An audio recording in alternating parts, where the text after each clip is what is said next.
Nah, kalau sekarang kami sudah menang 2-0 ini. Iya. Karena apa? Karena alhamdulillah akhirnya KPU, Komisi Pemilihan Umum Pusat dan KPU DKI Jakarta sudah memberikan bentuk ijazah yang selama ini disembunyikan oleh seorang pengecut yang tidak berani menampilkan ijazahnya. Ya, pengecut itu malah sampai menuduh, wah itu orang yang pengen melihat ijazahnya nanti lihat di pengadilan gitu.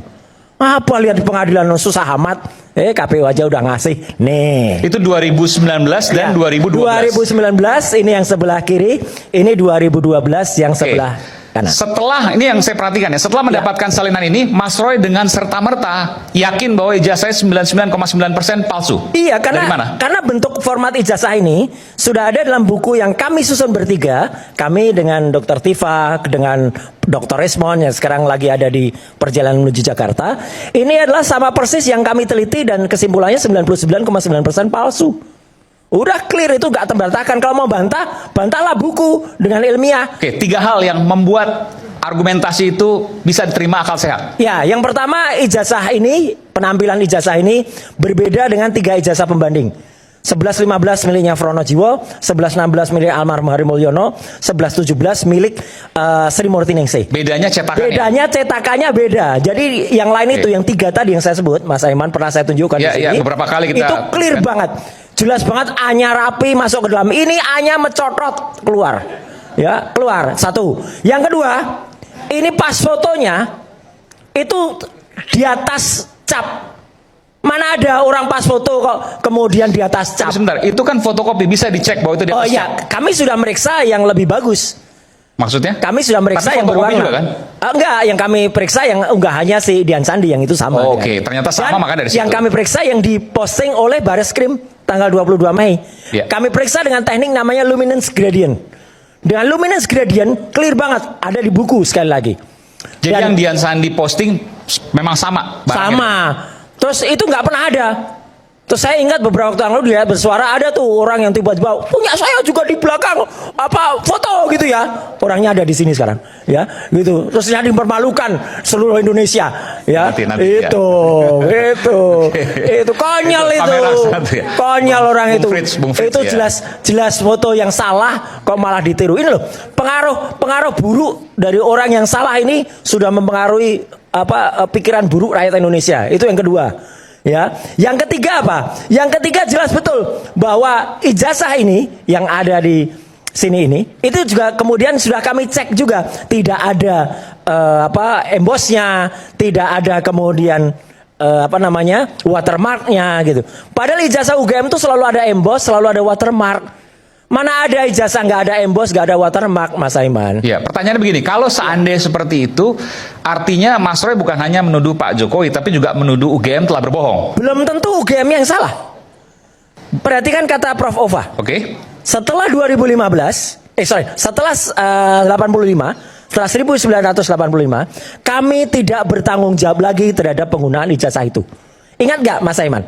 Ada juga sempat ada narasi dari seseorang profesor di UGM yang tadinya mau membantu membuat narasi yang lain, ijazah hilang kemudian dicetak lagi. Apa salahnya? Salah. Ijazah itu nggak boleh dicetak lagi. Ijazah kalau dicetak lagi ya tetap namanya palsu. Itulah yang kita kejar. Kalau logikanya seperti itu artinya betul, ini UGM kan mengakui bahwa Pak Jokowi lulus dari UGM. Ya, itu nanti satu pertanyaan lain. Oke. Ya. Tapi bahwa kemudian setelah tahun 85 tidak bertanggung jawab, katakanlah misalnya itu palsu. Artinya memang betul Pak Jokowi sempat berkuliah dan lulus di UGM, tapi karena satu dan lain hal untuk mendaftarkan pilkada dan pilpres menggunakan ijazah palsu kan. Nanti dulu. Akhirnya kesimpulan atau hipotesisnya sementara seperti itu. Gini, nanti dulu tetap Jokowi salah karena menggunakan barang yang palsu. 1. Belum tentu juga UGM nanti memang benar pernah mengeluarkan itu.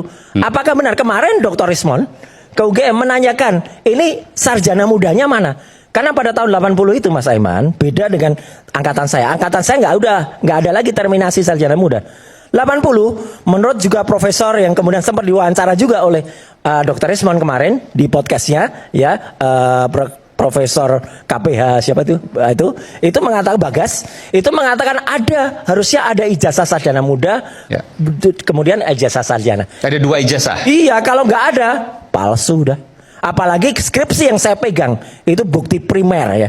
Skripsi yang saya pegang ketikanya beda, penanda tangannya beda, namanya juga salah, nama Pak Kasmujo tidak ada di situ.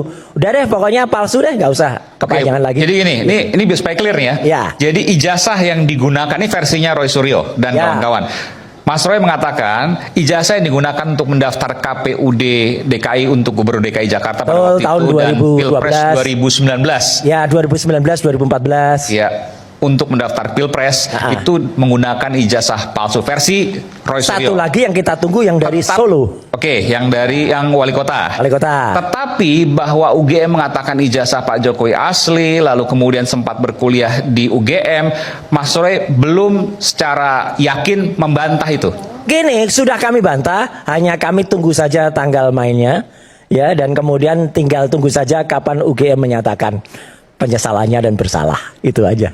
Artinya sudah ada bukti-bukti juga. Ada, nanti ada muncul semua bukti. Kenapa nggak digugat UGM ya? Oh, nanti dulu, masa semuanya dikeluarin, kesenangan dong termol-termol itu, ya, gitu. Tapi Mas Roy sudah menyimpan bahwa UGM Ada, ada menyampaikan hal yang tidak benar. betul, menyampaikan hal yang tidak benar. Kemudian dalam podcastnya juga tanpa data, hanya narasi doang.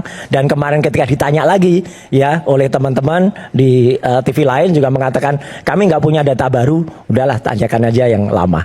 Gitu. Oke. Clear. Oke.